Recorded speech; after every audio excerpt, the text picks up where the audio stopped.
Hello, Deanna here, and thanks so much for being here.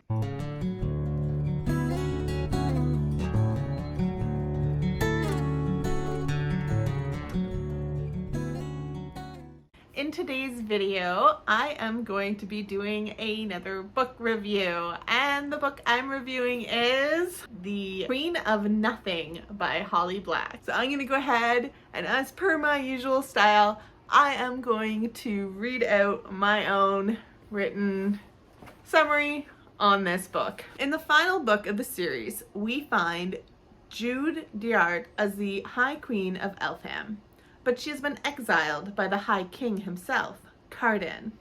She is now forced to live in the mortal world, reeling from this cruel betrayal.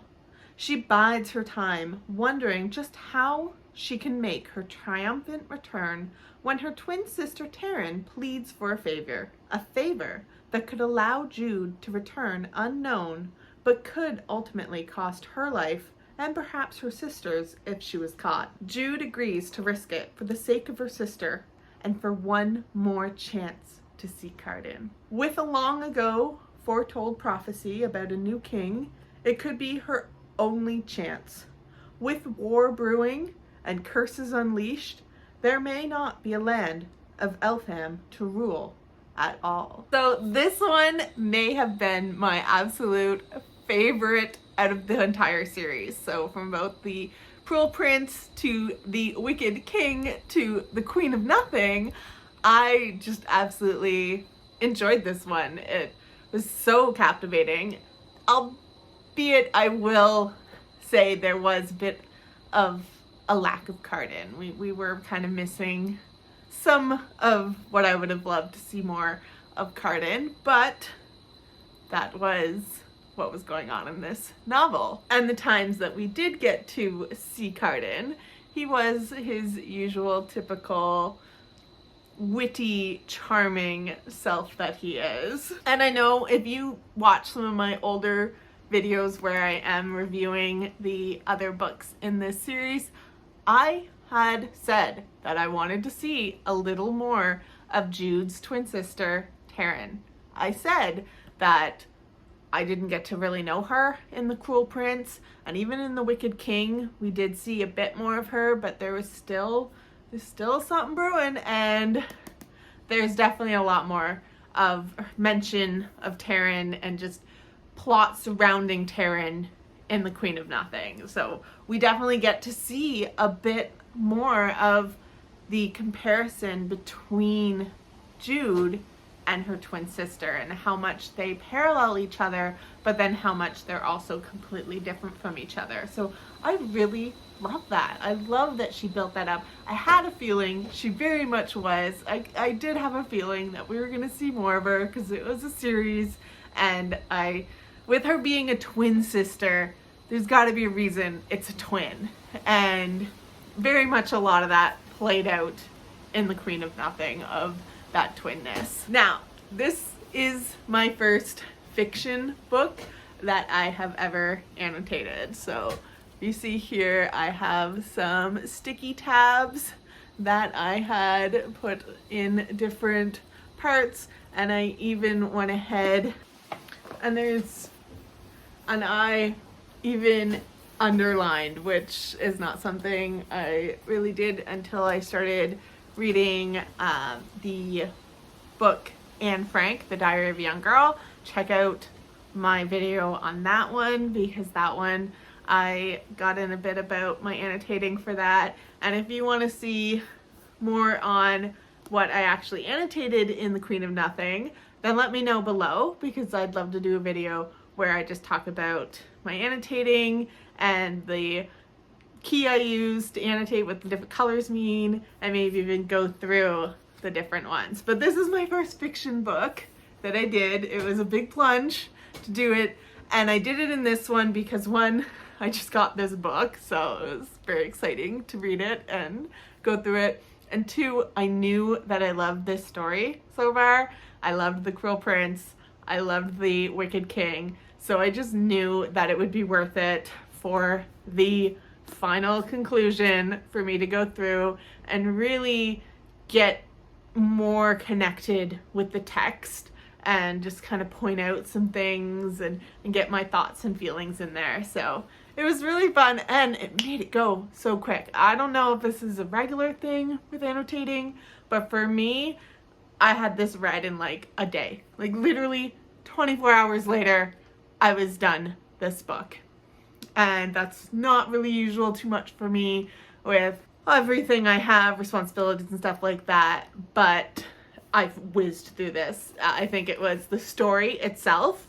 I couldn't put it down, wanted to know what was going on, wanted like tell me, give me the deets, but it was also just fun to get in there and like underline and put my little tabs in there. So it was really exciting. It was my new little thing I got going on, and it's always really exciting when it's new and fresh. I will say, without getting too much into the annotating, I will say one of my favorite lines that I underlined in yellow, which is my funny lines, and I have some blue here, which is my favorite stuff, so it had like both. It's when a character is saying something and yells something thinking that they're talking to someone else and is essentially like, get out of here, pretty much, like, we don't want you.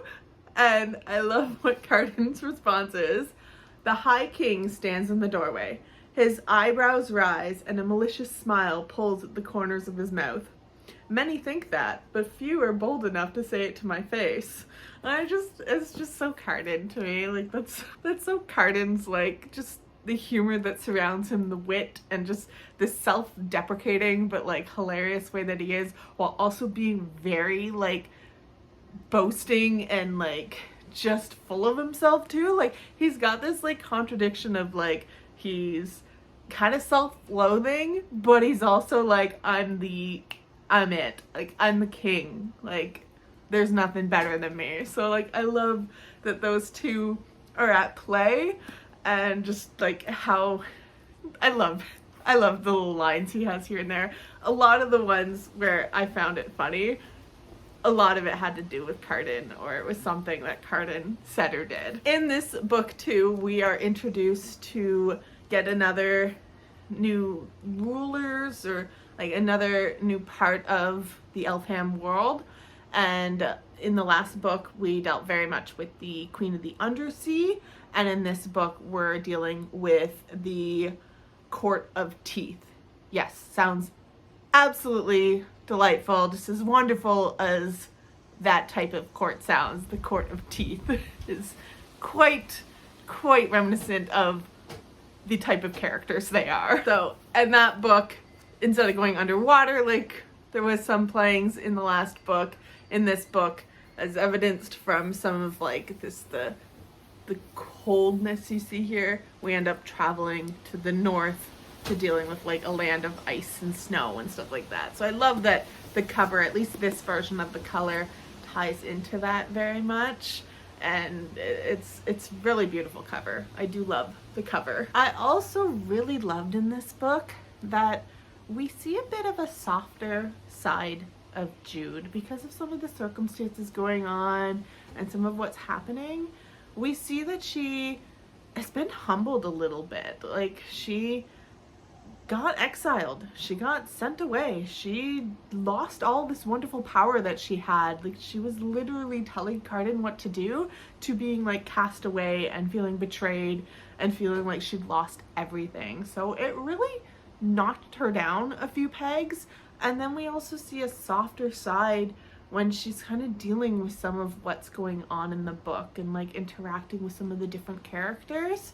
She doesn't really act quite as her usual, like, no questions asked, boom, let's rush into it.